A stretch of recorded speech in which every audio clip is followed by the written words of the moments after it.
Maswerteng tanghali po mga ka-STL. Narito na po ang resulta ng STL Batangas para sa araw na to, first draw.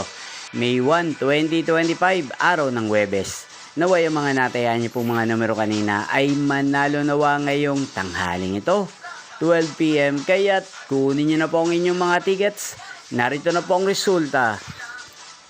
Ang mga numerong ninalo sa STL Batangas ngayong tanghaling ito, May 1, 2025, 12 PM. First draw result, 37 at 37 or Pompiang 37. Sa lahat po ng dumaya kanina sa STL Batangas para sa first draw ng 37 at 37 or Pompiang 37, congrats po sa inyo, panalo po kayo.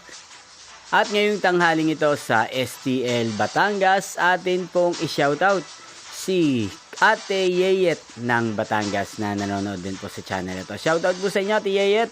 Sana po ay nasa mabuti kayong kalagayan. Sana iswertehin din ang mga numerong tinatayaan nyo sa STL Batangas. Inyo pong napanood ang resulta ng STL Batangas sa channel na to, Roderick Hernandez TV.